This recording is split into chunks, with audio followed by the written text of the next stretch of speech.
Kok diam-diam saja ada pembunuhan? Satu orang Indonesia terbunuh itu menyatakan perang. 1 kali 3 hari kalau menteri nggak menjemput, kami kepung kantor menteri, kami kepung kantor kedubes Malaysia. Kalau kamu takut jangan jadi menteri. Balik lagi di channel gue, Mr. Kutil. Di video kali ini gue bakal mereaksi sebuah video yang lagi trending topik guys. Judulnya Masa Buruh Geruduk Kedubes Malaysia. Apa tuntutannya? Dari channelnya kompas.com. Gue sedikit bacain deskripsinya. Presiden Partai Buruh Said Iqbal menyampaikan 3 tuntutan buruh terhadap Kedutaan Besar Malaysia dan Kementerian Perlindungan Pekerja Migran Indonesia P2MI Kamis tanggal 6 Februari 2025.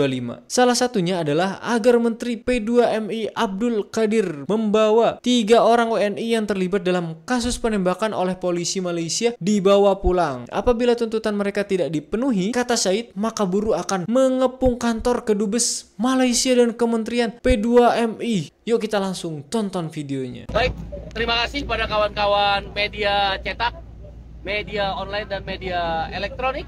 Pada hari ini Partai Buruh dan FSPMI kembali turun ke jalan di depan Kedutaan Besar Malaysia. Kembali mengingatkan kepada pemerintah Indonesia sekaligus pemerintah Malaysia agar sungguh-sungguh bahwa telah terjadi pembunuhan, bukan illegal migrant workers, pembunuhan. Dan catatan informasi yang kami terima 2 orang. Kok diam-diam saja ada pembunuhan?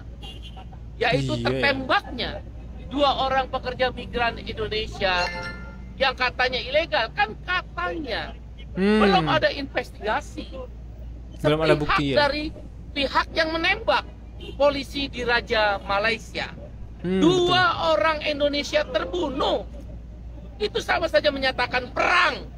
1 orang Indonesia terbunuh itu menyatakan perang, kecuali melalui pengadilan.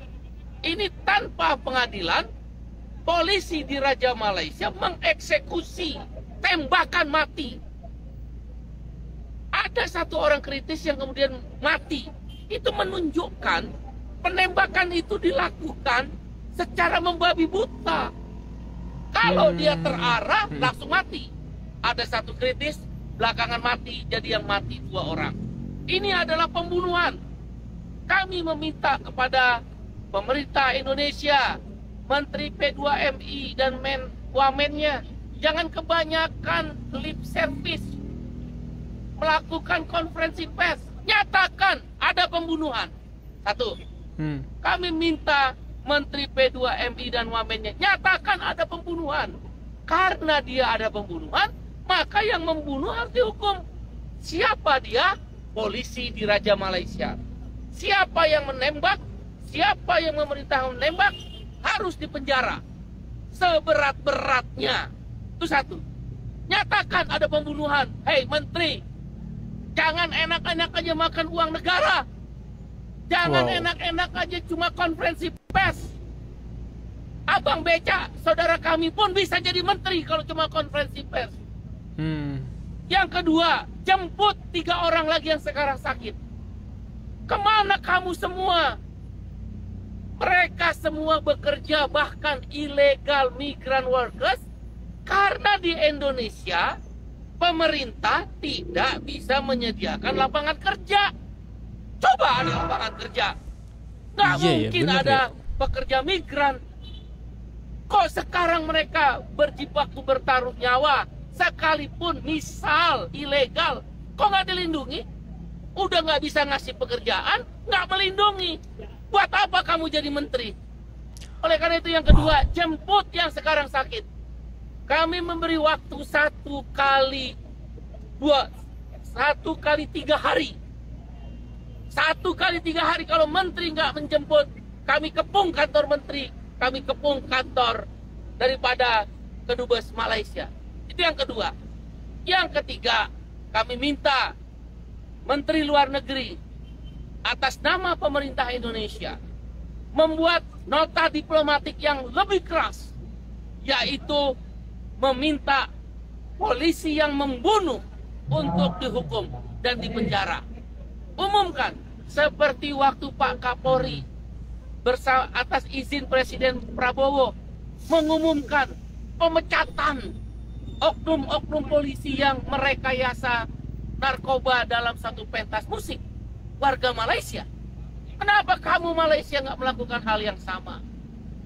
Kami minta agar diumumkan terbuka, tunjukkan melalui media Malaysia maupun media Indonesia, diborgol polisi itu dan dipenjara.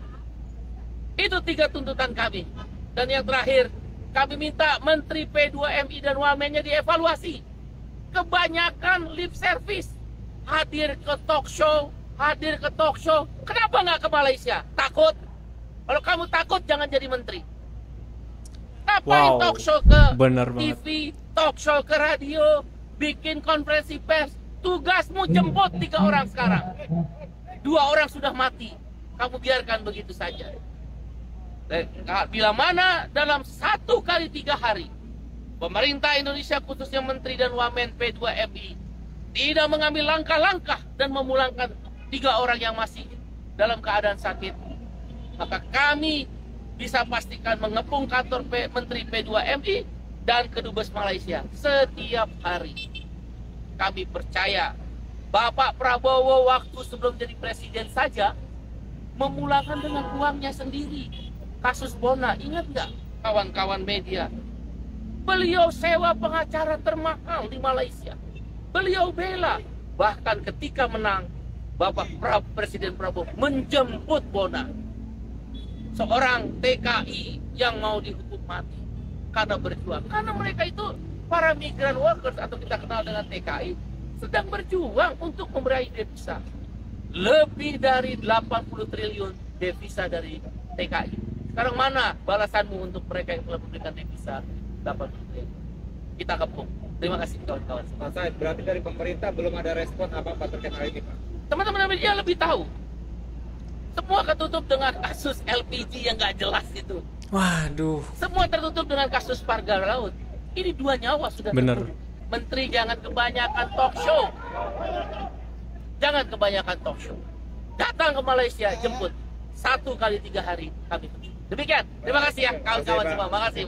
Makin panas ya suasananya karena nggak ada keputusan yang benar masih tentang masalah WNI yang meninggal ditembak itu ya. Harapannya semoga bisa cepat terselesaikan masalah ini, bisa ketemu titik baiknya lah. Kalau menurut kalian kira-kira seperti apa? Silahkan langsung komen-komen di bawah. Jangan lupa juga untuk kalian klik link kompas.com di deskripsi bawah. Sama-sama kita support channel kompas.com dan bantu gue juga untuk mengklik tombol like dan juga subscribe di bawah. Thank you. Damn.